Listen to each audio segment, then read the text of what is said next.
But during the cocktail hour, the fire alarms happened to go off.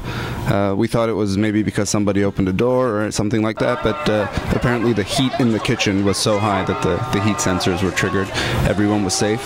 The children, mind you, all lined up and evacuated the building, and the adults stood around and did not leave until we were told to. It's days like this that I'm so proud to be a board member of a school. The work that we do is at times very difficult. It's and can be discouraging at times because it's a lot of work and the change is incremental. But on a night like this, when the community comes together, you see the children perform for their former principal emeritus, and you see the kinds of children that this school is bringing up. It really makes one happy and proud to be involved with the school. It was a beautiful night.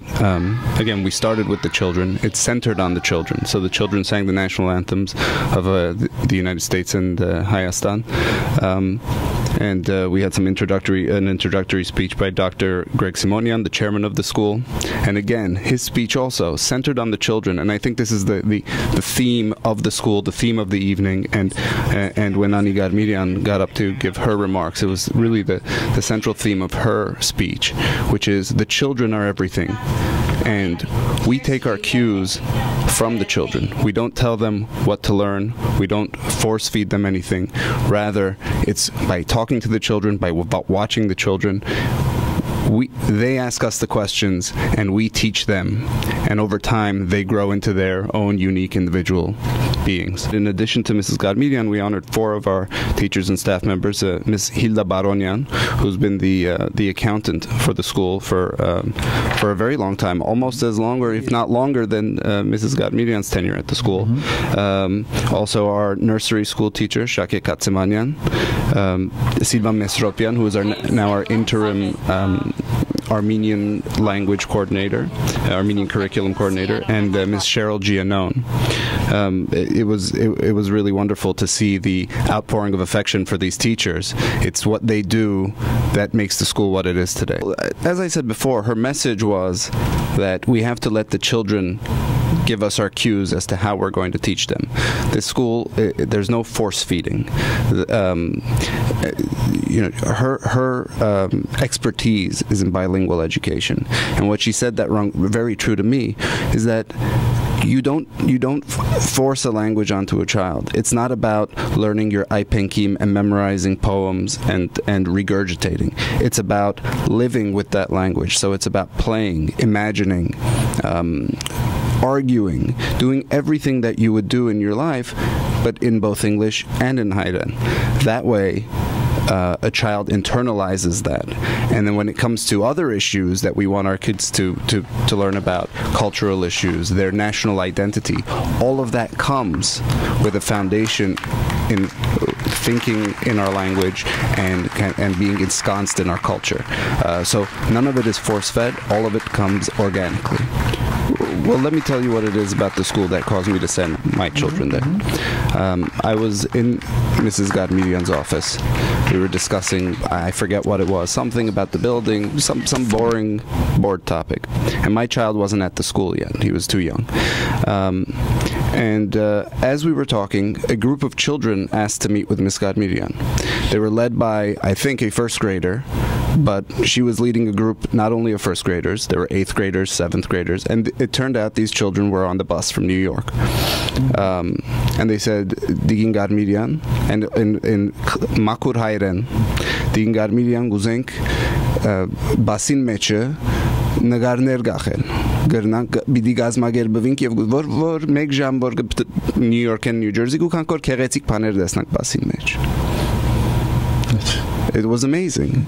and it was amazing that it was the first grader that was leading this group, and Ms. Garmiryan took their offer, listened to it, asked them a few questions, and said, I agree, you should do it. Don't post pictures on the outside of the bus. Please make sure they're on the inside. And they went on their way. But they were empowered they came up with the idea. They felt confident enough to come to the principal and speak to her about their idea. And it wasn't asking, they had the plan. They came and asked, and Ms. Garmiryan sat there, listened to them, took them seriously, didn't treat them like children, took them seriously, and that encapsulates kind of the philosophy at the school to me. And I see when I see my child at the school, and sometimes he acts out because he's young. You know, he's 4 or 5. He acts out. Sometimes he's very good. Either way, he's treated with respect. He's treated as an individual. And he's treated in a way that's tailored to his needs. And when a friend of his is in need, that friend is treated in a way that's tailored to his needs. And that's unique to our school.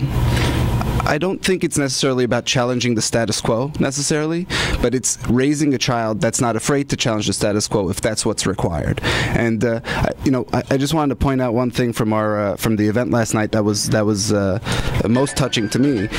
Shant and Rafi Masoyan came on. These are alumni of the school. Performed traditional Armenian music, and it was beautiful. And I spoke to Shant afterwards, and I said, how did this happen? And he said, well, I'm interested in music. I was in Hayastan. I picked up this instrument. I self-taught myself how to play it. It speaks to the type of child that we're raising at the school. It speaks to the intellectual curiosity, the artistic side, and it's very impressive to me that somebody would go out there, know what he likes, figure it out, bring the instruments back, and then perform for 200 people. Let me thank Karen Nargisian and her committee for putting together this lovely evening. I think I've said my piece in terms of what it is about the school that makes it so great and what it is about the evening. It was a bittersweet evening. We celebrated Ani, and she is going to be many miles away from us now. However, as you mentioned during your emceeing of the event, Ani is not leaving us. She may not be there physically, but she will always be there. She is the principal emeritus of the school. She we hope will be taking a guiding hand in the Armenian language curriculum, and the school has been built over the past 14 years on this philosophy, and this is a foundation that can't just be washed away. It's something that we're going to build on, but it's fundamentally going to be the core of our school.